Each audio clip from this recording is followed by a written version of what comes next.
En avant pour être édifié sur Radio Matania. Voici la prédication. Matania Radio.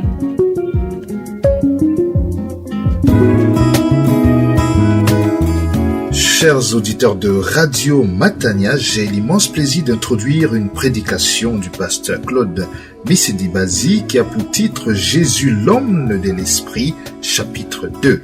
Et pour texte de référence, celui de Matthieu, chapitre 12, du verset 18 au verset 21. Jésus, l'homme de l'esprit, chapitre 2, Matthieu, chapitre 12, du verset 18 au verset 21. Cette prédication mettra en lumière les caractéristiques que l'Esprit Saint a produit dans la vie de Jésus-Christ. Je vous la recommande vivement. Que le Seigneur vous bénisse abondamment.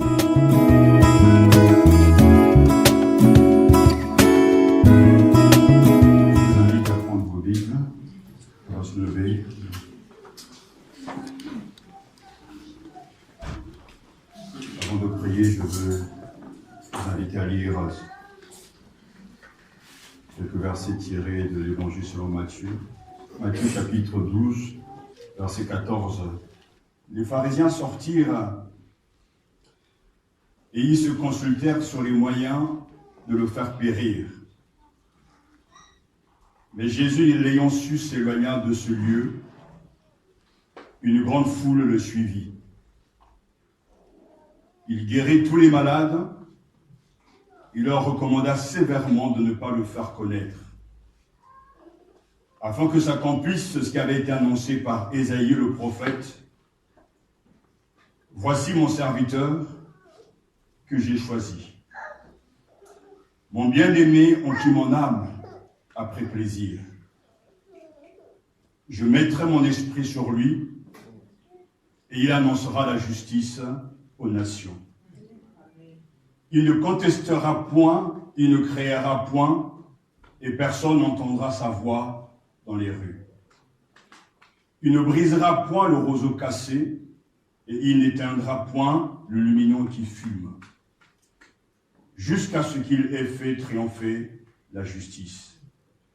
Et les nations espéreront en son nom. Amen. Amen, amen.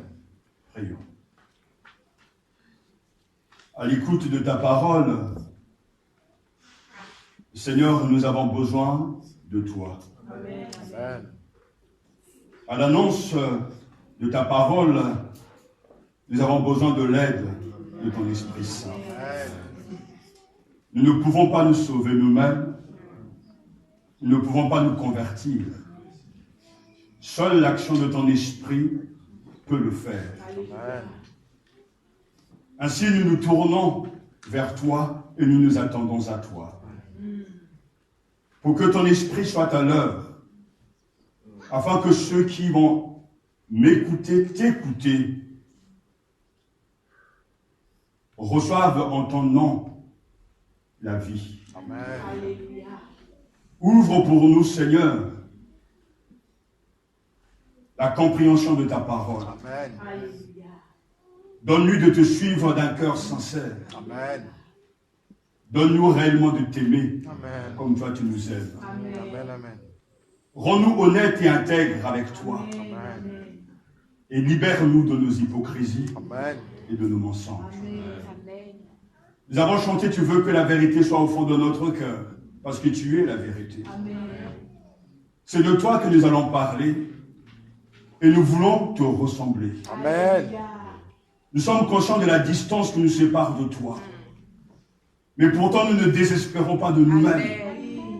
Car nous avons le soutien, l'aide, l'assistance de celui qui s'appelle le Saint-Esprit. Autant il a réussi avec toi et les apôtres et tant de disciples, autant nous croyons qu'il réussira aussi avec nous et en nous.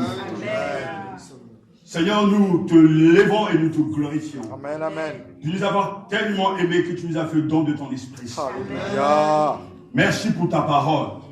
Et merci pour les dons que tu as donnés à l'Église. Que ton nom soit glorifié au plus haut des cieux. Béni sois-tu au nom de Jésus-Christ. Amen. Amen.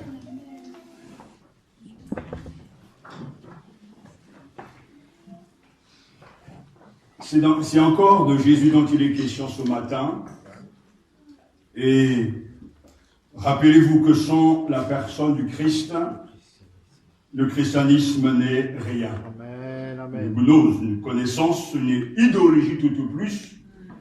Ce qu'il faut penser, c'est le Christ. Amen. Ce qu'il faut faire, c'est lui. Ce qu'il faut croire, c'est lui. Vivre, c'est vivre de sa vie.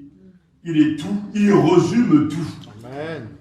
Il ne peut qu'être le centre de toute théologie et le sujet inépuisable de notre méditation. Amen, amen. Jésus-Christ ne suffit, non pas Christ plus quelque chose, ou Christ ajouté à quelque chose d'autre. Nous devons faire le tour du monde et créer Jésus satisfait pleinement. Amen. Notre Seigneur est unique. Et un mot que les théologiens aiment, c'est qu'il est incomparable. Le Christ est impeccable. Et ce matin, il est bien sûr question de lui. Je crois qu'il n'y a pas de plus grand, en tout cas, de plus grande puissance de satisfaction et aussi d'encouragement que de plonger nos regards et de contempler le Seigneur dans sa gloire via les Écritures. Le Christ est unique et l'Église et tous les chrétiens, l'humanité a besoin de lui. Amen. Et on veut compter sur le Saint-Esprit pour nous en convaincre ce matin que Christ est vraiment indispensable et ne pas l'avoir avec nous est une véritable tragédie. Ce matin, c'est une particularité donc de l'évangile que j'aimerais une fois de plus souligner, ce que nous avons commencé dimanche passé, où j'ai mis l'accent en tout cas sur le fait que le Saint-Esprit a été le compagnon fidèle de notre Seigneur Jésus-Christ.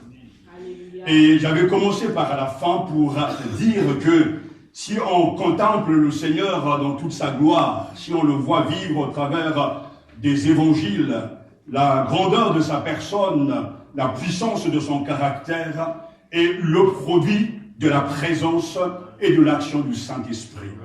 Et sans cela, j'ai beaucoup d'espérance parce que le Saint-Esprit qui a été sur le Christ est le même Saint-Esprit que l'Église a reçu le jour de la Pentecôte. Ce qu'il a fait donc en Jésus, par Jésus et avec Jésus, il a fait avec les apôtres et il le fait aujourd'hui encore avec tous les saints. Je crois en l'Esprit Saint. Je crois que l'Esprit Saint est l'indispensable dans nos assemblées, parce que si nous voulons retrouver la flamme d'une vie chrétienne, l'impeccabilité d'une marche chrétienne authentique, nous avons besoin d'honorer le Saint-Esprit, nous avons besoin de l'accueillir, car lui seul peut allumer un feu nouveau dans les cœurs, lui seul peut réellement convaincre de péché, de justice et de jugement, et je sais qu'il le fait. Quelles que soient les circonstances, quel que soit l'état d'âme des uns et des autres, je crois en l'Esprit Saint, qui est Dieu, qui est puissant, qui est présent au milieu de l'Église et dans le cœur de tous les enfants de Dieu. Et nous voulons donc nous arrêter une fois de plus sur quelques aspects caractéristiques que l'Esprit a produit dans la vie de Jésus. En le contemplant, nous sommes en train de nous regarder nous-mêmes. Nous arrêtons sur ce que l'Esprit a fait en Jésus, nous sommes en train de parler aussi de nous.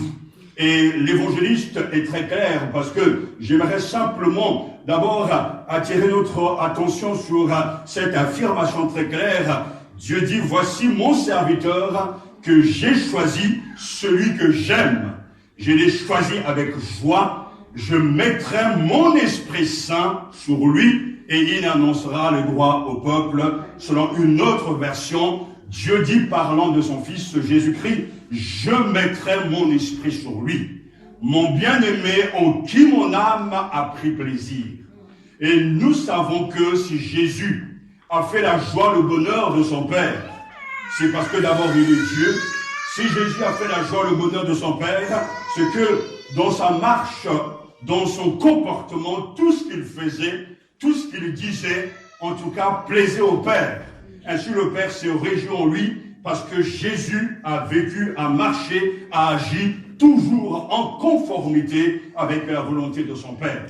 Et nous voulons absolument nous rappeler que lorsque nous parlons de Jésus et de cette assistance, de l'aide, de ces témoignages fidèles, du compagnon fidèle que l'Esprit Saint, nous savons, et parce que nous l'entendons souvent, que Jésus, selon le credo, a été conçu du Saint-Esprit, est né de la Vierge Marie, et dès le départ dans le sein de Marie, Jésus a été conçu du Saint-Esprit, au point que Luc chapitre 2 jusqu'au chapitre 4 nous parle du fait que l'Esprit Saint a déclaré, a dit que l'être que tu mettras au monde, parlant donc à Marie, sera donc saint, car il a été conçu du Saint-Esprit.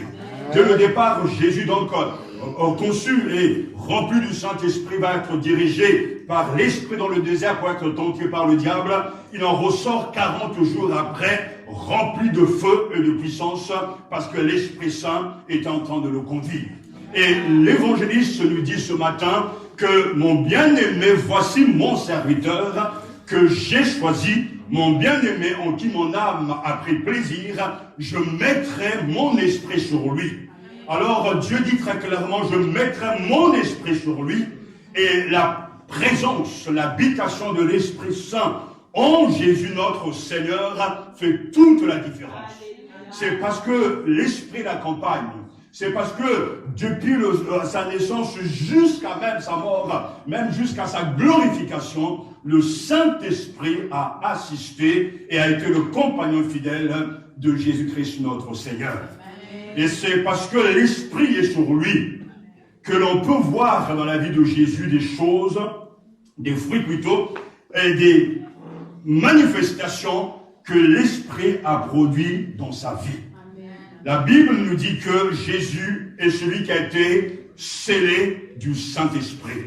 Jean chapitre 6, verset 27 nous dit « Travaillez non en vue de la nourriture qui périt, mais en vue de la nourriture qui subsiste pour la vie éternelle, celle que le Fils de l'homme vous donnera, car celui que le Père, Dieu, a marqué de son sceau. » Alléluia. Ce sceau, donc, était sur lui la marque de son origine céleste et la preuve de sa filiation divine, parce que le sceau est le symbole d'appartenance. Le sceau est le symbole justement de consécration, d'authentification. Le Christ, lorsqu'il va sortir du baptême, l'Esprit Saint en forme de colombe descendra sur lui et il va se faire entendre du ciel. Voici mon fils bien-aimé, en qui j'ai mis toute mon affection, écoutez-le. Et le Christ est celui donc qui a été scellé par le Père, marqué du sceau, et ce sceau est le symbole de son appartenance, mais aussi de l'authenticité, de la certification divine qu'il est réellement Dieu et qu'il est le Fils de Dieu.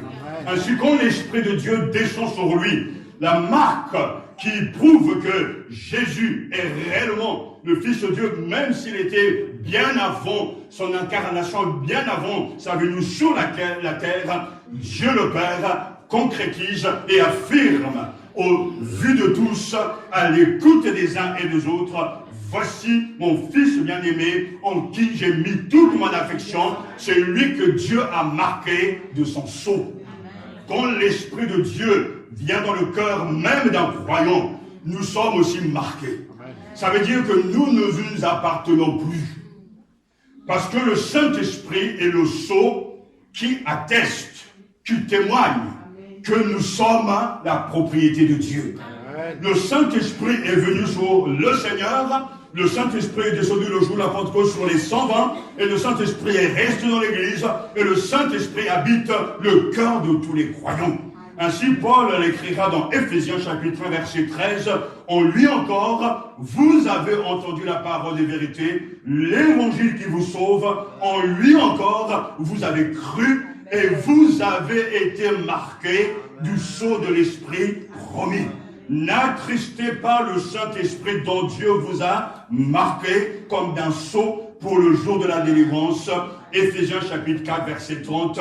Ainsi, le sceau est là pour garantir les promesses de Dieu. L'Esprit Saint dans le cœur du chrétien affirme par sa présence, de sa présence, que nous sommes la propriété de Dieu. Ça veut dire en pratique que le chrétien ne s'appartient plus. notre corps, notre esprit, notre âme sont au Seigneur. Amen. Notre emploi du temps est au Seigneur. Amen. Nos biens sont au Seigneur. Rien ne nous appartient parce que le sceau de l'esprit témoigne que nous sommes la propriété de Dieu. En Jésus, avec Jésus, nous voyons bien que ce que nous sommes en train de dire a été une réalité pour lui, car Jésus a vécu sa vie sur la terre tout en étant tout simplement à 100% pour Dieu et avec Dieu. Il ne faisait rien de lui-même. Sa nourriture était de faire la volonté de son Père. Il aimait sa compagnie, il aimait son projet, il aimait sa maison, il était zélé pour ses causes, parce que Jésus est Dieu et que Jésus-Christ était rempli, habité par l'Esprit Saint, et il marchait en esprit. Jésus a été un homme de l'Esprit. As-tu reçu le Saint-Esprit? Si tu dis oui, alors tu es scellé. Et ce sceau est la preuve que tu ne t'appartiens pas. Mais regardons autour de nous, est-ce que c'est une réalité? Tous ceux qui professent et qui disent que Jésus est leur Seigneur, qu'ils ont reçu le don de l'Esprit, peuvent-ils réellement démontrer au quotidien qu'ils sont réellement au Seigneur à 100%? Je vous laisse avec cette question. Mais c'est là la marque de l'action de l'Esprit, quand l'évangéliste dira « Je mettrai mon esprit sur lui », le Seigneur sert son Père et il va servir l'humanité. Un autre trait qui caractérise le produit, l'action de l'Esprit dans la vie de Jésus, c'est le fait que quand le Seigneur était sur la terre, son cœur était rempli de compassion, d'amour à l'égard de ceux qui étaient perdus. Je mettrai mon esprit sur lui et il annoncera la justice aux nations. Non seulement le Saint-Esprit est celui qui va sceller le Christ et le croyant, mais le Saint-Esprit produit aussi une autre caractéristique, il produit un cœur spirituel. Quand nous lisons les évangiles racontent Jésus.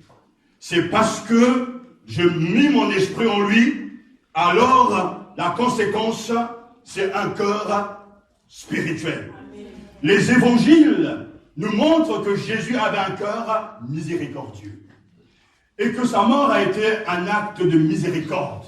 La Bible dit qu'il a donné sa vie en rançon pour la multitude. Marc chapitre 10, verset 45. Il est le bon pasteur qui donne sa vie pour ses brebis. Jean chapitre 10. Et son cœur était spirituel, car notre Seigneur fut un homme de l'esprit. La présence du Saint-Esprit dans la vie de notre Seigneur Jésus produit un caractère impeccable. La présence du Saint-Esprit dans la vie de notre Seigneur Jésus produit un cœur spirituel. Et le ministère de Jésus a été une révélation continuelle de miséricorde étonnante envers les malades, les infirmes, les possédés, les pauvres, les petits, les ignorants. Quand Jésus voyait la foule, son cœur était ému de compassion. Voyant un lépreux, Jésus est pris de pitié et il le guérit. Voyant les foules, il fut pris de pitié pour elles, car ces gens étaient fatigués et prostrés comme des brebis qui n'ont pas de berger. Pris de pitié, il se mit à les instruire longuement. Marc chapitre 6. Une autre fois, il dit lui-même, j'ai pitié de cette foule. Et il se préoccupe de nourrir tous ces gens. La compassion était la marque d'action, de changement de comportement, de main tendue à l'égard des autres. Le cœur de notre Seigneur était spirituel. Parce que l'Esprit de Dieu était sur lui. Je mettrai mon esprit sur lui. Et Jésus agit, travaille, marche, part dans l'esprit et les œuvres sont visibles. Il tend la main à celui qui est abîmé. Il relève celui qui est malade. Et à ces trois activités, guérir, nourrir, enseigner, Jésus provoque même le scandale, il accueille les publicains et les pécheurs et va même jusqu'à manger à leur table, car le cœur de notre Seigneur, il est bon, il est miséricordieux, car l'Esprit de Dieu est sur lui. Si aujourd'hui on veut avoir des chrétiens bons, Et des chrétiens ayant des cœurs spirituels, des cœurs tendres, il faut que l'Esprit de Dieu soit accueilli dans les cœurs et que l'Esprit de Dieu travaille de sorte qu'il va produire un cœur miséricordieux, un cœur rempli de compassion, car ces choses ne sont pas dans la chair, dans l'être humain. C'est la compassion, la miséricorde et une œuvre de l'Esprit de Dieu et un fruit de l'Esprit. Et quand l'Esprit de Dieu est dans le cœur, il produit de la compassion à l'égard de ceux qui sont perdus.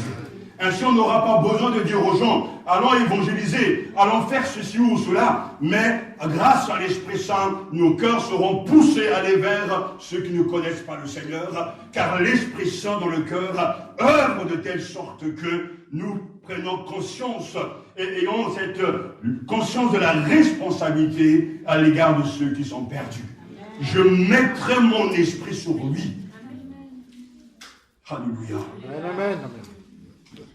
Et on voit justement l'Esprit agir. C'est Jésus. Se manifester dans son cœur et on voit ses émotions prendre forme. Ça y est là. Ce matin, nous avons besoin de l'Esprit. Vous avez besoin du Saint-Esprit. L'état de l'Église est tel que sans le concours et l'action de l'Esprit, on n'a plus d'espoir. Mais j'ai confiance en lui car il est venu pour rester avec nous. Je ne vous laisserai pas orphelin, je reviendrai vers vous, dit le Seigneur. Via le Saint-Esprit, le Seigneur est de nouveau présent au milieu de son peuple. Alors il n'y aura pas des manifestations spectaculaires pour prouver sa présence. Mais je sais une chose, parce que je l'ai vu à maintes reprises, et je pourrais même le dire de centaines de fois, la présence du Saint-Esprit dans les cœurs produit un certain fruit. Et le fruit est visible. On ne peut pas s'imaginer un fruit autre que le fait d'avoir des cœurs bons, car Jésus lui-même l'a enseigné, l'homme bon, de son bon trésor, tire des bonnes choses, l'homme mauvais, de son mauvais trésor, retire des mauvaises choses. Et Jésus enseigne dans Matthieu chapitre 12 et chapitre 6, car là où est ton trésor, là aussi sera ton cœur. Et si le cœur est rempli de l'Esprit, alors ce cœur sera automatiquement orienté, réorienté vers le trésor céleste que Jésus. Quand le cœur est habité par l'Esprit, il ne peut pas l'être autrement que nous tournons vers lui, que nous décidons de le suivre, parce que le Saint-Esprit produit ces choses-là. Il ne va jamais produire un autre fruit qu'un fruit qui lui ressemble. Le Saint-Esprit ne pourra jamais vous pousser à la paresse, à la négligence de la maison de Dieu, à l'infidélité au culte, parce que ce n'est pas l'Esprit Saint. L'Esprit Saint nous oriente, nous réoriente vers le trésor qui est Christ. Jésus lui-même le précise avec force, il prendra de ce qui est à moi et il va vous l'annoncer. Il prendra de ma réalité pour en faire une réalité pour vous. Alors pour comprendre ces paroles de Jésus, il faudra bien sûr lire Jean chapitre 14 à 16, mais nous comprenons très bien que le rôle du Saint-Esprit, du Paraclet, quand il vient auprès de nous, au milieu de nous et au-dedans de nous, il vient de faire en sorte que le Christ soit une réalité pour nous. Le Saint-Esprit va-t-il nous entraîner dans le mensonge? Non, parce que c'est l'esprit de vérité. Le Saint-Esprit va-t-il nous entraîner dans la justice? Non, parce que c'est l'esprit de justice. Le Saint-Esprit va-t-il nous entraîner dans la pureté? Non, parce que c'est l'esprit de sainteté. Et c'est là la cohérence du christianisme. La force du christianisme est là. Nous ne sommes pas en contradiction avec ce qui est écrit. Et c'est important de le dire aujourd'hui, le Saint-Esprit prendra de ce qui est à Jésus pour nous l'annoncer. Parce que Jésus est notre modèle. Je mettrai mon esprit sur lui et il va agir. Je vous donnerai mon esprit et vous allez aussi agir. Et quand l'Esprit de Dieu descend dans les cœurs, il agit de la même manière, de la même façon, dans les mêmes structures entre guillemets que notre Seigneur lui-même, parce que ce n'est pas un esprit contraire, ce n'est pas un esprit étranger, c'est l'esprit de Christ qui habite les croyants. Alléluia. C'est la grande promesse que Dieu donnera à Ézéchiel. Je vous donnerai un cœur nouveau. Et je mettrai en vous un esprit nouveau. Je retirerai de votre corps le cœur de pierre et je vous donnerai un cœur de chair. Ézéchiel chapitre 36, et le jour de la Pentecôte, la promesse s'est réalisée, s'est accomplie, le Saint-Esprit est venu. Alors en venant, que fait-il? Est-ce qu'il s'endort? Non. Le Saint-Esprit peut-il faire endormir les gens? Non. L'Esprit réveille l'Église. Parce que c'est un esprit vivifiant. Dans une église normale, dans une communauté normale, mais ça n'existe pas, tous les chrétiens diront Amen à la parole de Dieu. Parce que ce que l'on dit de Jésus correspond à ce que l'Esprit qui est en eux répond à Jésus. On ne peut pas entendre que Jésus est saint, ne pas dire Amen. Parce que l'Esprit qui est dans le cœur du chrétien répond automatiquement à ce que la Bible déclare en son sujet. On ne peut pas être dans cette contradiction de ne pas dire Amen ou de forcer les gens à dire Amen, d'ouvrir leur bouche, ou bien s'attendre qu'on en prêche, ils ne seront pas là, ils fuient. Non, l'Esprit n'est pas en contradiction parce que son rôle est très clair. Il prendra de ce qui est à moi. Il ne vous parlera pas de Claude Missilibasi, il ne vous parlera pas de X, Y, Z, mais il prendra de ce qui est à moi et il va vous l'annoncer. Amen, amen. Et on voit la cohérence de la marche des chrétiens. Parce que l'Esprit qui les habite, qui les anime, l'Esprit qui les assiste est l'Esprit de Jésus lui-même. Et quand il vient, et c'est une grâce, un privilège immense, nous avons été scellés du Saint-Esprit. Le Saint-Esprit produit un cœur nouveau. Le Saint-Esprit, comme il a fait en Jésus, comme il a fait pour les apôtres, comme il a fait pour des milliards de gens, depuis l'histoire, le Saint-Esprit produit des cœurs bons. Amen.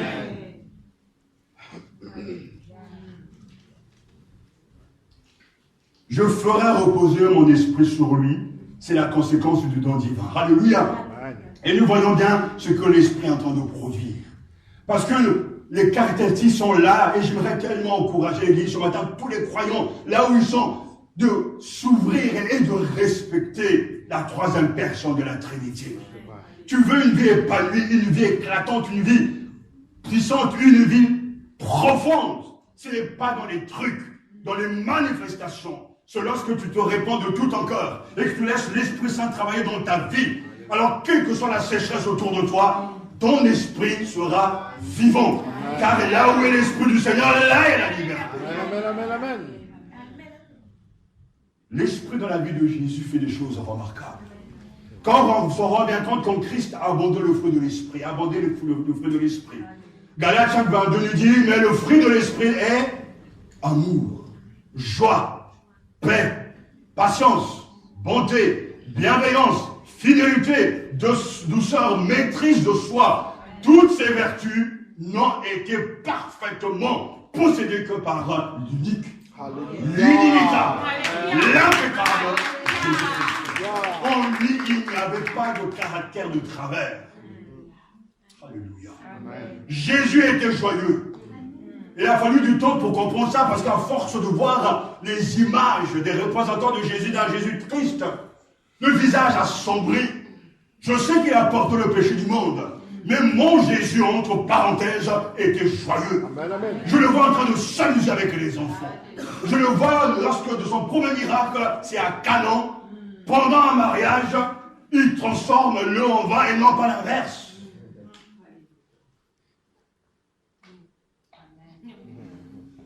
Il participe à la joie des mariés.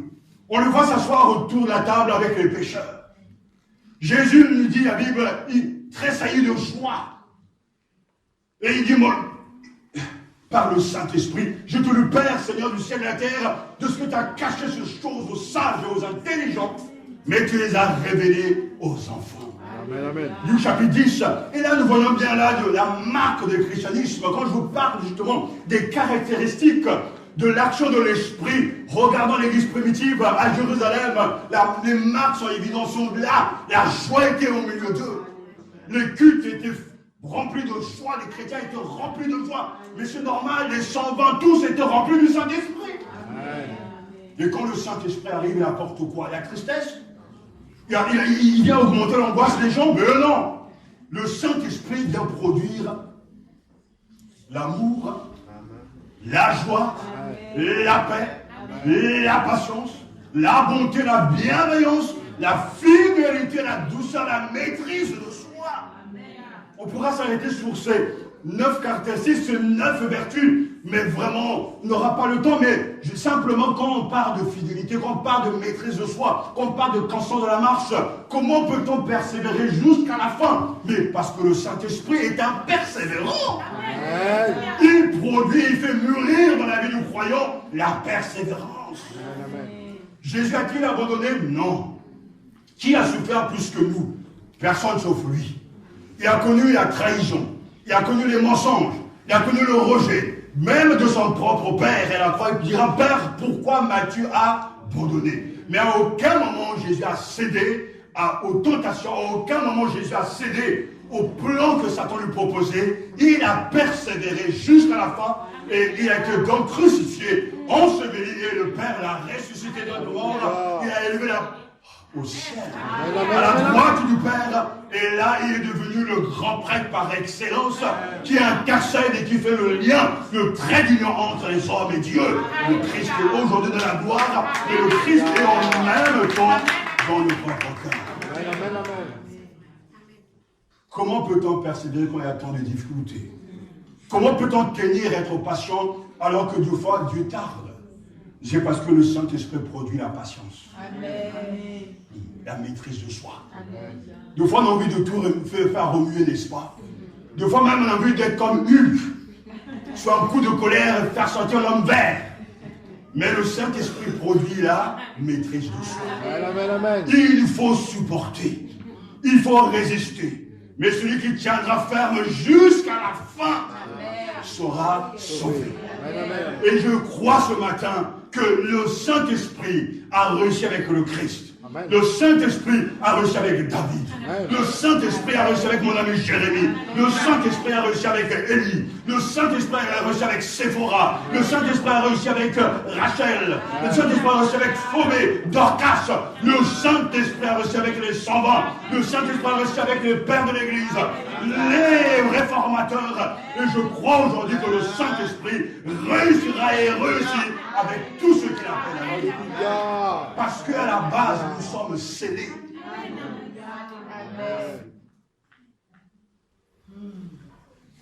Que Dieu chasse la tristesse de nos cœurs. Il y a de l'espérance dans la vie chrétienne. Il y a de la joie. Et Saint Jean, nous connaissons la démonstration quand Paul en parle. Soyez toujours joyeux. Personne ici n'a été en prison à cause de l'évangile. Personne. Et béni soit Dieu parce que nous sommes libres.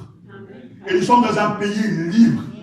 Mais quand Paul écrit l'épître aux Philippiens, il est en prison. Il se rend compte que même là, dans cette prison, dans ce lieu obscur, il dit, soyez toujours joyeux. Il y a des fois, nous avons besoin de bon sens. Quels sont ces problèmes qui font qu'à chaque fois les gens viennent avec des mines? Comme le Jedi. Sombre. Certains vont dire qu'il faut être sérieux, mais le sérieux n'empêche pas d'exprimer sa joie. Amen, amen. Quels sont ces problèmes qui font que l'on soit tellement écrasé au point que Jésus ne soit pas à la hauteur? Je pense même que c'est un contre-témoignage. Parce que si le chrétien n'a pas la paix, la joie, mais que va-t-il offrir au monde qui est totalement perdu? Que va-t-on dire aux gens qui sont désespérés, qui se vont dans la drogue, dans la sexualité, dans le mal? Mais il n'y a rien à leur proposer, mais quand l'Esprit Saint travaille avec nous, au-dedans de nous, pouvons dire oui, ces moments sont difficiles, la maladie est là, même la mort est là, mais le Saint-Esprit produit l'amour, la joie et la paix. Que soient les tempêtes, le Seigneur produit un bon fruit. Amen. Et c'est le Saint-Esprit. Parce que la Bible dit non pas selon la chair, mais selon l'Esprit. Le Saint-Esprit est formidable. Amen, amen. Vous recevrez une puissance. Et vous serez mes témoins. Alléluia. Gloire au Saint-Esprit. Il agit dans la vie de notre Seigneur. Ce matin, pose-toi la question, a-t-il fait mûrir en toi son fruit? Quel fruit portes-tu ce matin? As-tu la joie? As-tu un peu plus d'amour, de bonté, de fidélité? Maîtrise de soi. interroge-toi et regarde-toi d'une certaine manière, car le Saint-Esprit produit bien son fruit et il nous permet de porter son propre fruit. Nous ne fabriquons pas le fruit, mais c'est lui qui nous fait porter son fruit. Ce qui est important, c'est d'être en relation, en communion avec lui. La seule chose qui peut nous arrêter s'appelle le péché. N'attristez pas le Saint-Esprit. Jésus ne l'a jamais attristé. Et c'est ce qui fait de lui l'unique, l'inimitable. Le Saint-Esprit était en lui, avec lui et au milieu de lui. Je mettrai mon esprit sur lui. Et nous voyons que Jésus fait des choses incroyables. Jésus même réagit toujours aux événements d'une manière si juste. Vous savez, pour moi, c'est ce qui est du bonheur, parce que c'est les moments les plus impressionnants, les moments les plus joyeux dans mes préparations, quand je prépare un message, quand je suis absorbé par l'étude de la personne de Jésus, je suis complètement entraîné dans quelque chose de grand. Parce que le Christ est unique. Amen. Il est plus grand que notre imagination. Amen. Et quand je l'observe en train de marcher, ça y est là, en Palestine, mais il marche aussi à Corbeil, à Saint-Michel, où nous habitons, il est là, il nous accompagne, je le vois vivre et il m'impressionne. Parce que Jésus a toujours été juste, même quand les événements sont contraires. Il n'est pas incohérent, il est lui-même. Et je dirais, il est 100% humain. On le voit triste lorsqu'il apprend le décès de Jean-Baptiste. On le voit. Le décès de Jean-Baptiste aussi. Jean-Baptiste et Lazare. C'est bien de compléter. Alléluia. Amen, amen. Je suis bien. Merci beaucoup. Jean-Baptiste aussi, quand on apprend que Jean-Baptiste est décédé, on l'a coupé la tête. Il va donc se retirer et il va exprimer sa tristesse. Bien sûr, Jean chapitre 11 nous parle aussi que Jésus était triste en apprenant que son ami Lazare, il n'avait pas beaucoup d'amis le Seigneur, mais Lazare était un de ses amis et il aimait beaucoup Marthe et Marie. Et quand on l'a pris, il dit, mais laissez faire le temps.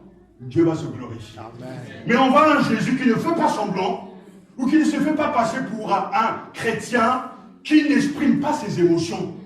Parce qu'aujourd'hui, on nous apprend que non, dans l'église, il faut cacher ses émotions, il faut cacher sa tristesse. Non, il y a un temps pour être triste, mais un temps pour vivre dans la joie aussi. Amen, amen. Jésus ne cache pas sa tristesse. Même face aux foules qui lui présentent les malades, Jésus est ému de compassion. C'est une émotion forte. Mais il l'exprime, et à un autre moment, il fut transporté de joie. Ça fait un moment d'euphorie incroyable. Jésus est dans l'extase d'une joie de l'esprit, du Saint-Esprit. Le Christ est cohérent, un tempérament équilibré. On le voit triste, mais on le voit aussi dans une indignation incompréhensible. Quand on est dans le temple, même qu'il y a des marchands, qu'est-ce qu'il fait? Il ne va pas dire, s'il vous plaît, quittez la salle. Qu'est-ce qu'il fait? Il prend le temps de se fabriquer un fouet, de renverser des... C'est bien Jésus, c'est bien lui. Unique. Mais pourquoi fait-il les choses ainsi? Son cœur est habité par le zèle de la maison de Dieu. Il ne peut pas accepter tout le reste de la maison de Dieu le désordre. Ma maison est une maison de prière. Et non pas une caserne de voleurs. Et il va renverser le temps. Le temps montre bien qu'il prend le temps de compétitionner, de fabriquer. Ce n'est pas un coup de tête.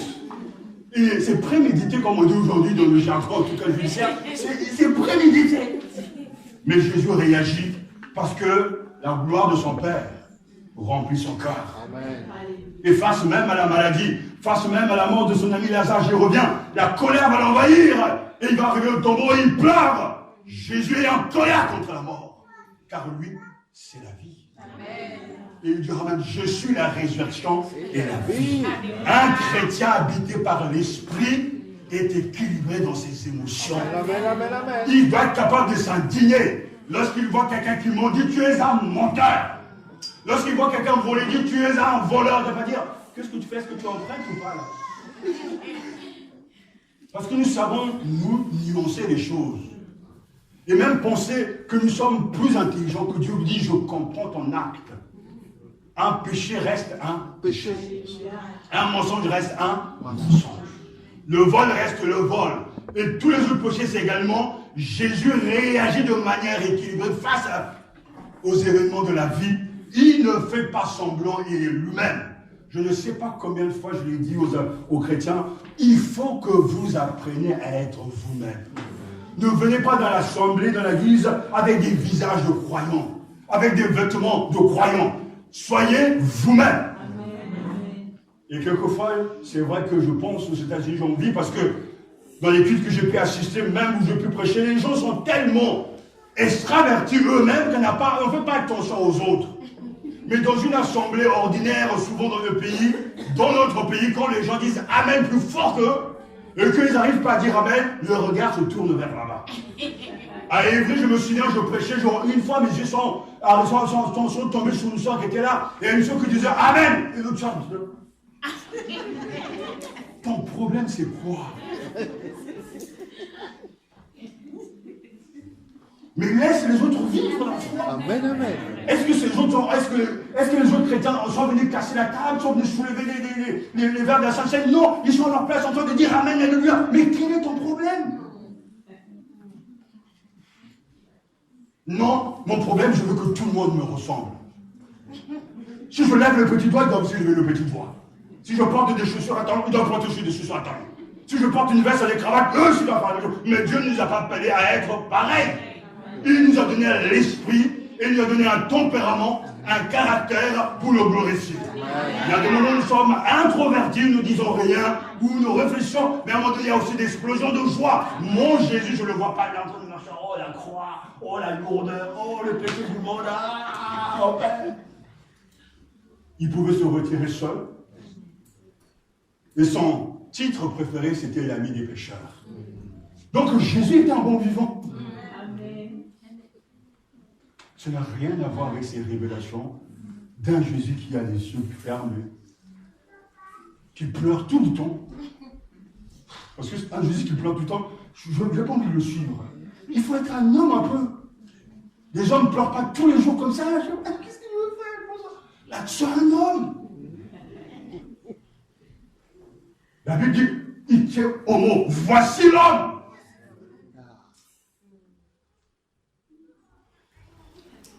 Il y a des hommes qui pleurent tout le temps. Et à un moment donné, on finit par se douter de quelque chose. Est-ce que c'est des vrais hommes? On a grondé la culture où nous, on apprend que l'homme ne pleure jamais. C'est un peu tremblé, mais en réalité, il va pleurer derrière. Et puis on revient, quoi. Amen. Jésus était équilibré dans ses émotions. Il a appris à réagir justement face aux événements de l'existence parce que la Bible dit que l'esprit de l'Éternel était sur lui. On le voit grandir en sagesse et en stature devant Dieu et devant les hommes. L'Esprit Saint descendu sur lui une forme corporelle comme une colombe et il vint une voix du ciel. Tu es mon fils bien-aimé, objet de mon affection. Alléluia. Ce texte nous montre les traits caractéristiques de notre Seigneur et la Bible dit qu'il grandissait, il croissait en sagesse et en stature et en grâce devant Dieu et devant les hommes. Jésus était sage. Ça veut dire quoi pour nous? C'est que la sagesse d'en haut donne d'abord un corps pur. Jacques chapitre 3 verset 17 nous dit que mais la sagesse d'en haut donne d'abord un corps pur, puis elle apporte paix et douceur, elle cherche à unir, elle est pleine de bonté, et elle produit des actions bonnes. Elle ne fait pas de différence entre les gens, elle n'est pas fausse. Est-ce qu'il y a parmi vous des sages? Est-ce qu'il y a quelqu'un d'intelligent? Alors il doit montrer par sa bonne conduite, par des actes faits avec douceur et sagesse. Jésus grandissait, croissait en sagesse. Et le motto, le cœur de la sagesse, c'est la crainte de Dieu et le commencement de la Sagesse. Il faudra le rendre plutôt là, le respect de Dieu et le commencement de la sagesse. Observez l'unique, notre Seigneur. Il faisait la joie de son Père. Il marchait devant lui de manière intègre et honnête. Le sage montre sa sagesse par une bonne conduite. Il allait de lieu en le faisant du bien. Jésus faisait la volonté toujours de son Père. Jésus avait vécu l'expérience de son Père. Et partout, je dirais que Dieu est au centre de tout. Il était sage, parce qu'il recevait du Saint-Esprit des paroles de sagesse. Il était sage, parce que dans son cœur, il y avait l'amour de son Père, mais il avait aussi l'amour de l'humanité. Il était sage, parce que ses actes et ses actions étaient inspirées de cette grande compassion que l'œuvre de l'Esprit, et aussi, bien sûr, provenant de sa nature sainte, Jésus a grandi en toute sagesse devant Dieu et devant les hommes. Nous voulons être applaudis par les hommes. Le Christ cherchait avant tout le regard de son Père. Il cherchait d'abord ce regard-là. Plaire à son Père céleste. Faire la joie de son Père. Et à chaque fois que Dieu est au centre, et qu'on cherche avant tout son plaisir, sa gloire, je suis convaincu que les êtres humains que nous servons seront bénis. Parce que c'est de cette relation, de cette intimité que le Saint-Esprit va puiser en Jésus pour nous transmettre ces bonnes choses, et quand nous les portons, les autres sont bénis. Là où nous sommes utiles, ce n'est pas quand nous sommes gentils, d'une gentillesse naturelle. Là où nous sommes utiles, ce n'est pas quand nous cherchons à nous faire passer pour des gens qui unissent, alors qu'au fond, il y a des arrière-pensées. Lorsque nous sommes utiles, c'est quand l'Esprit habite en nous et que nos motivations sont spirituelles. Alors nous pouvons donner une parole humaine, mais une parole de sagesse. Nous pouvons chercher à unir au lieu de désunir. Là où nous savons qu'il y a eu la confusion, on veut l'unité. Là où on voit qu'il y a des palabres, on veut l'unité. Parce que l'Esprit de Dieu, c'est un esprit qui unit. Amen, amen. Cherchez dans la vie de Jésus des palabres. Ce n'est pas lui qui les provoquait, mais c'est toujours les autres. Lui, il fait du bien, même un jour de sabbat. Il dit, mais pourquoi il fait ces choses-là? À chaque fois, il était le sujet des critiques, des moqueries, même certains de rejet. Mais Jésus était rempli de compassion. Jésus grandissait. Et pendant ces 30 années, dans l'oubli total, mais en respectant bien sûr le statut social, en son temps, à l'âge de 30 ans, de prendre ses responsabilités, sortir de l'ombre, Jésus fait son apparition et il prêche le royaume des cieux est proche. Convertissez-vous et croyez en la bonne nouvelle. Il allait de lieu en lieu. Il parle avec sagesse. Alors qu'il y a des contradicteurs qui sont là, malins, rusés, dirigés par Satan, mais lui, il est plein de grâce. Alléluia. Il est habité par l'Esprit. Il est Dieu, mais un Dieu, je dirais, tellement faible sur le plan humain, car 100% humain sans commettre de péché. Jésus dépend entièrement et totalement de la troisième personne de la Trinité. Amen, amen, amen. Oh frères et sœurs, si le Seigneur pouvait permettre que nous comprenions ces choses. Si l'unique, le seul a eu besoin de la présence de l'Esprit à ce point, l'Église doit vous trouver à genoux le chemin de la prière. Amen, amen, amen, amen. Pour réclamer une effusion nouvelle de l'Esprit. Parce que nous sommes en train de pousser. On veut convaincre. On dit aux gens, faites ceci, mais ils ne font qu'à leur tête. On dit aux gens, venez, mais ils font tout juste ce qu'ils veulent. Alors, Seigneur, donne-leur de recevoir l'Esprit Saint. Et il va produire le fruit qui sait produire. Quand on n'a pas les mains liées, il prendra de ce qui est à toi pour nous l'annoncer. Et le jour où il viendra, vous serez habités. Habités par Dieu lui-même. Et on verra les fruits. Le roi de gloire qui est le Seigneur des Seigneurs, lui-même nous dit, Hébreux chapitre 5, bien que ton Fils de Dieu, il a appris l'obéissance. par tout ce qu'il a souffert. Amen, amen. Il a appris l'obéissance par tout ce qu'il a souffert. Vous savez, ce mot obéissance, c'est un mot vraiment tellement important. Parce que celui qui, lorsque l'on parle d'obéissance, c'est quelqu'un qui se soumet à une autorité. C'est quelqu'un donc qui ouvre ses oreilles pour entendre le patron lui dicter ce qu'il doit faire. Et ensuite, se soumettre et pratiquer, réaliser ce que le maître lui a dit. Quand nous disons que Jésus est notre Seigneur et que nous avons reçu l'Esprit Saint, ça veut dire que nous sommes à l'écoute. D'ailleurs, il n'y a rien de contradictoire. Quand le ciel s'ouvre, l'Esprit descend sur Jésus en forme de colombe, et cette voix se fait entendre du haut du ciel, « Voici mon Fils bien-aimé en qui j'ai mis toute mon affection. » Et le Père pointe du doigt et envoie le projecteur sur son Fils. C'est lui l'autorité. C'est lui le nouveau Moïse. C'est lui le nouveau prophète. C'est lui votre roi. C'est lui votre Messie.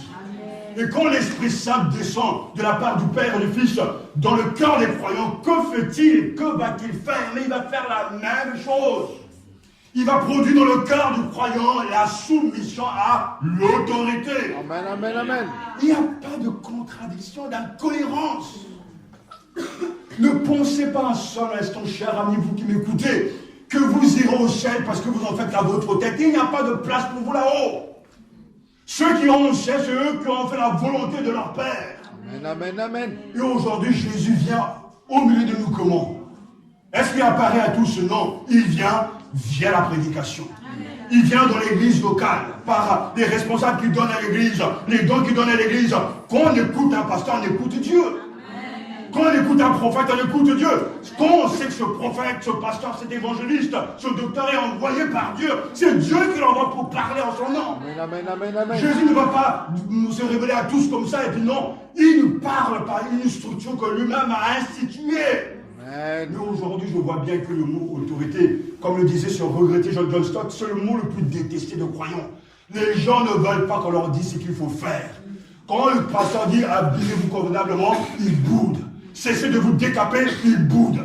Venez au réunion de prière, ils boudent. Donnez vos dîmes et vos offrandes, ils boudent. En fait, ils veulent écouter qu'eux-mêmes.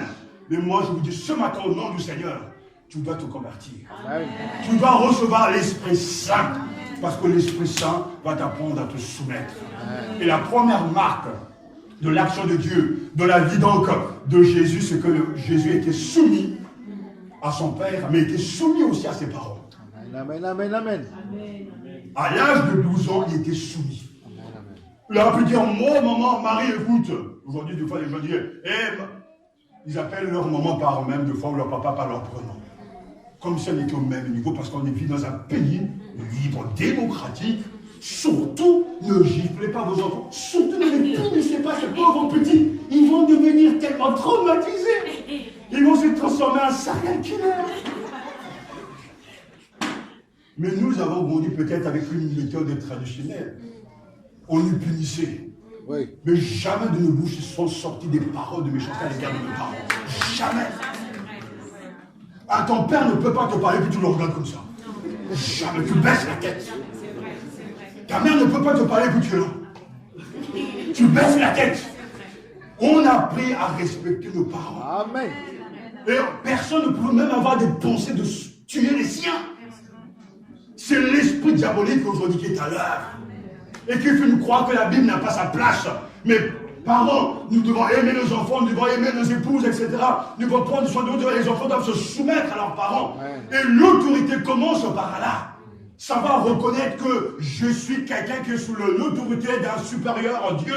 Mais aussi au-dessus de moi, il y a des autorités. Et au-dessus de moi, il y a d'autres gens. Mais j'ai ma place, j'apprends à me soumettre.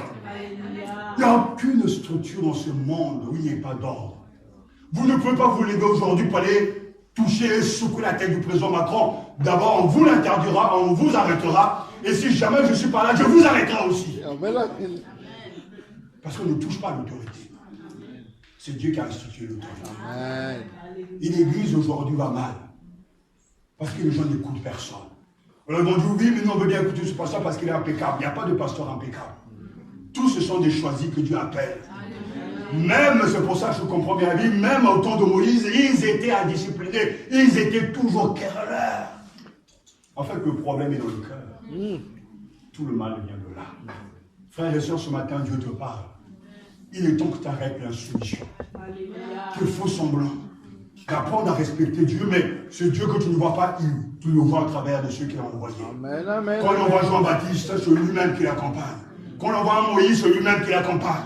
Quand il nous envoie, c'est lui-même qui nous accompagne. Dieu n'était-il pas avec David? Oui, dans l'abondance comme dans la joie. Comme avec Joseph, de l'abondance comme dans la joie. Mais c'est quand même lui qui est derrière. Il a décidé de prendre une forme humaine, de pouvoir même synthétiser sa vie en la personne d'un envoyé. C'est redoutable, c'est magnifique.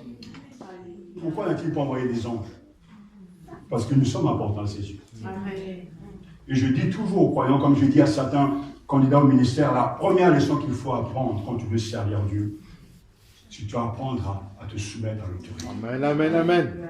Dans l'église où j'étais, je ne pouvais pas me lever sans avoir l'accord et la bénédiction de mon pasteur. Amen. Je n'ai jamais, je parle devant Dieu, cherché à mettre en ordre ou à casser ou à détruire mon pasteur. J'ai trop de respect pour eux. Parce que j'ai fait des choses. Amen, amen. David a dû lire l'histoire de Moïse dans le désert. Face à Saül, il savait très bien que s'il touchait à loin de l'Éternel, alors qu'il avait des raisons de le faire, je ne mettrai pas ma main, je ne toucherai pas à loin de l'Éternel. C'est Dieu qui donne, il a qu'à le reprendre. Mais moi, je ne mets pas ma main dans cette affaire. Amen, amen. Et à chaque fois que j'ai vu, même dans notre église, même au Congo, quand il y a un problème, les vieux viennent toujours dire, attention mon enfant, reste calme. Ne va pas dans cette histoire-là. Reste à ta place. Parce qu'il y a des choses qu'on ne comprend pas. Quand on touche à l'autorité, on touche à Dieu. C'est comme si des gens pouvaient se permettre, je ne suis pas d'accord avec ce pasteur, je ne suis pas d'accord avec cette femme, je ne suis pas d'accord avec ce frère. Mais toi, tu es qui? Qui t'a donné le droit même de dire que je ne suis pas d'accord? Peut-être que ce pasteur ne te plaît pas, mais change d'église, mais ne parle pas. D'ailleurs, je dirais, va ouvrir notre église avec toi comme pasteur. Et tu m'inviteras même, je viendrai là-bas et je prêcherai à te convertir. Alléluia. Amen. Apprendre à respecter l'autorité. Dieu m'est témoin, il y a des choses que nous, on n'a jamais fait. Qu'on ne peut même pas penser dans notre tête. Jésus a appris l'obéissance. Il n'a pas accepté d'être en proie à l'égal à Dieu, nous dit Philippiens chapitre 2, mais il s'est humilié. Il s'est abaissé. Et je regarde souvent des gens, au fond de moi je ris, j'ai des petits enfants. Certains sont là, disent voilà, je serai un grand évangéliste. Laissez-moi de la place. Je suis un prophète, laissez-moi de la place. Calme-toi. Dieu peut te laisser pendant 40 ans dans le désert. Et quand le jour viendra, il va t'élever. Mais reste calme. Amen. Ne te prends pas pour un sage. Tu n'es pas plus grand que le maître. Amen. Oh Seigneur. Alléluia. Aucun disciple ne sera plus grand que Son maître.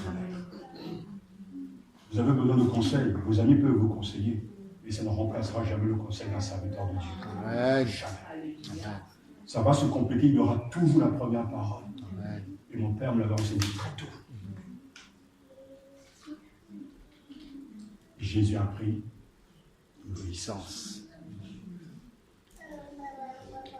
Amen, amen. L'Esprit du Seigneur était sur lui. Et même jusqu'à sa mort, et jusqu'à sa résurrection, et son ascension, le Christ était accompagné du Saint-Esprit. Et j'aimerais terminer justement par ces affirmations, simplement en vous les lisant, que l'Esprit était là du début jusqu'à la fin. De la conception jusqu'à son ascension, car Romains chapitre 1, verset 4 le dit, et je pense que c'est un des passages justement de notre frère Théno, et déclaré fils de Dieu avec puissance, selon l'esprit de sainteté par sa résurrection d'entre les morts. Il aime notre diacre Théno. Amen, amen. Il aime bien ce passage. Même tout à l'heure, la recité de mémoire. Le Christ a été déclaré fils de Dieu par l'esprit, nous dit la Bible. Il a été mis à mort dans son corps, mais a été ramené à la vie par l'Esprit. Et 1 Pierre chapitre 3, verset 18 nous dit, en effet, Christ aussi est mort une seule fois pour les péchés. Lui juste pour des injustes, afin de vous amener à Dieu. mis à mort selon la chair, il a été rendu vivant selon l'Esprit. Amen, amen, amen. Le Saint-Esprit, avec le Père, ont ramené Jésus d'entre les morts. C'est par la puissance de l'Esprit que Jésus a été ressuscité des morts, par la gloire du Père, alléluia, du début jusqu'à la fin, l'Esprit de Dieu était sur lui. L'Esprit de Dieu l'a gardé, l'Esprit de Dieu a œuvré, a produit, et a fait mûrir le fruit de l'Esprit. L'Esprit de Dieu l'a enseigné la soumission, l'obéissance. Le chrétien, nous chrétiens, aujourd'hui, nous avons reçu le même Esprit. Amen, amen. Il doit attendre les mêmes résultats. Amen, amen. Car celui qui a l'Esprit du Seigneur est avec le Seigneur. Et la Bible nous dit justement, celui qui a l'Esprit du Christ est avec Christ. Or le Seigneur, c'est l'Esprit. Et là où l'Esprit du Seigneur, là est la liberté. Nous tous que le visage dévoilé, reflétant comme un miroir la gloire du Seigneur, nous sommes transformés de la même image, de gloire en gloire, comme par le Seigneur l'Esprit. 2 Corinthiens chapitre 3 verset 7 à 18. Oh, as-tu reçu l'Esprit? Oui, Seigneur, alors il travaille. Il ne se cache pas, il n'est pas là en train de condamner, mais il travaille jour après jour, lentement mais sûrement, parce que le verbe grec est très fort, sur le présent indique un acte constant, permanent, parce que tout est changé de l'intérieur à l'extérieur. Oh, alléluia. Le Saint-Esprit est celui qui enseigne. Jésus enseigne. Le Saint-Esprit a été envoyé par Dieu, le Paraclet envoyé dans le monde pour être un témoin. Le Paraclet est celui qui plie ce qui est à Jésus et il nous transmet ce qui est à Jésus. Lui, il me glorifiera parce qu'il prendra de ce qui est à moi et vous là, n'en sera. Alléluia. As-tu reçu le Saint-Esprit? Frères et sœurs, nous voulons prier. Nous voulons comprendre et pratiquer ces choses. Amen. Alléluia. Parce que l'interprète, le consolateur, l'enseignant, le guide parfait, l'Esprit Saint est avec nous. Et Romains nous dit très clairement, en guise de conclusion, pour vous, vous n'êtes plus sur l'emprise de la chair, mais sous celle de l'Esprit. Si du moins l'Esprit de Dieu habite en vous, sans cesse. Si quelqu'un n'a pas l'Esprit de Christ, il ne lui appartient pas. Amen. Et si Christ est en vous, le corps il est vrai et mort à cause du péché, mais l'Esprit est vie à cause de la justice.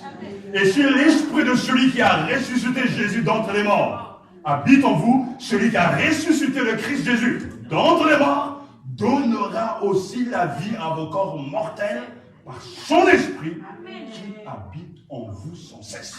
Amen, amen. Alors marchons selon l'Esprit. C'est-à-dire dans l'obéissance, dans la fidélité aux assemblées, dans la prière, dans la dîme des offrandes, dans l'évangélisation, dans la communion fraternelle, marchons selon l'Esprit. Amen. Si quelqu'un a péché, qu'il demande pardon. Si tu as péché contre le corps, demande pardon à tout le corps. Mais il faut marcher selon l'Esprit. As-tu reçu le don de l'Esprit quand tu as cru? Maintenant, prions alors.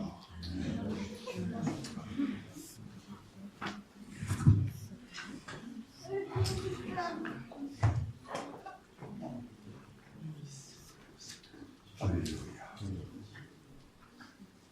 Oh Seigneur.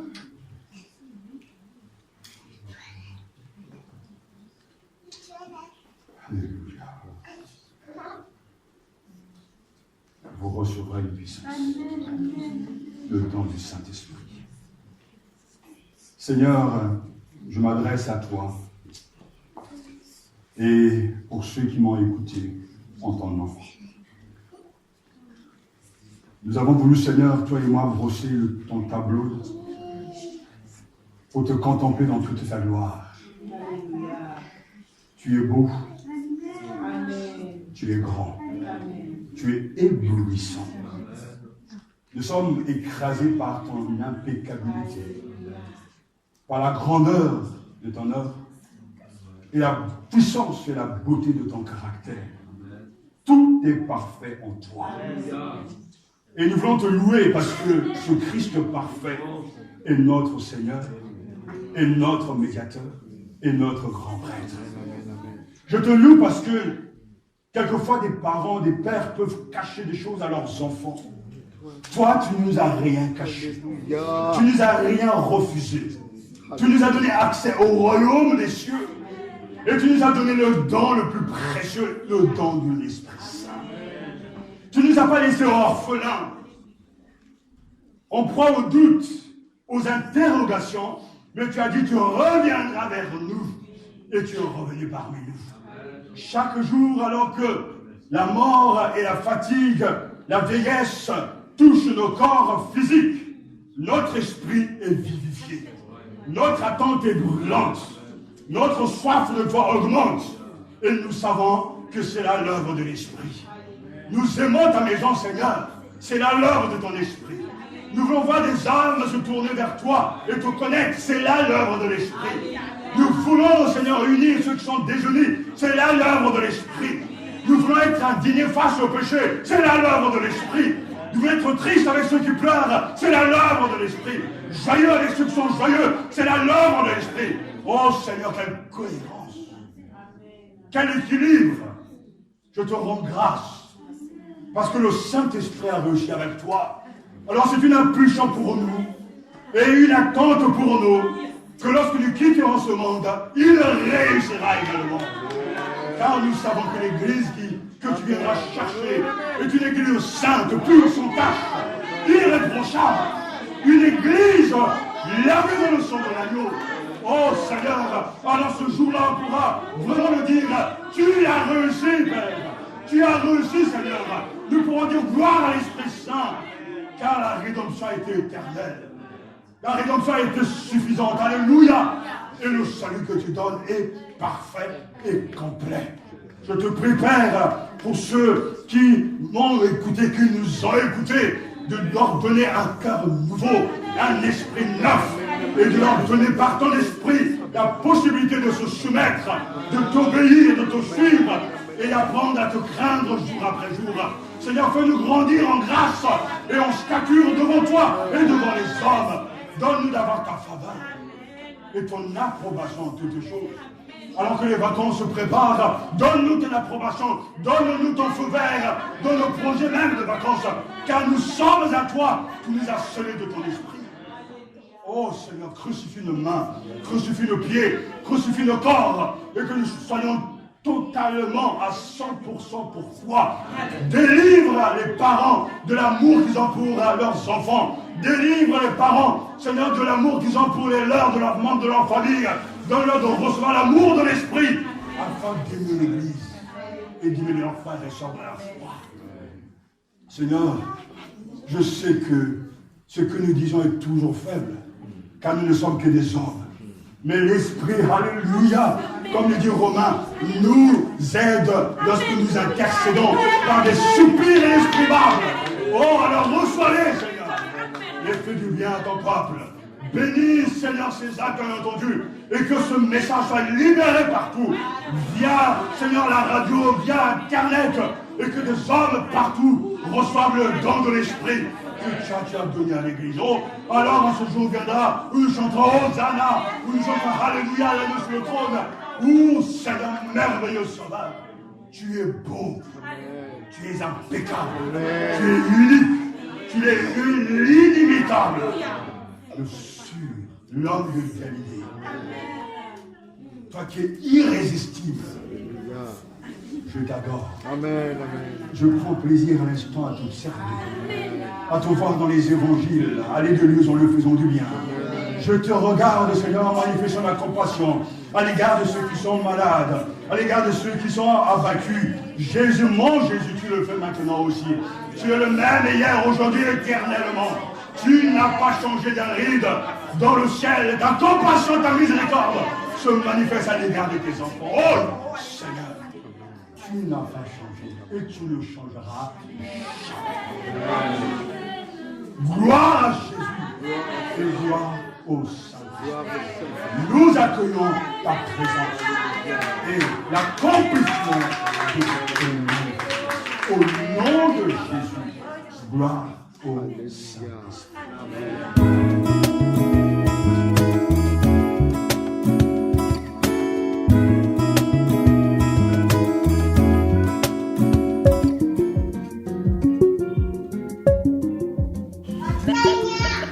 Matania Radio. Radio Matania, la radio service.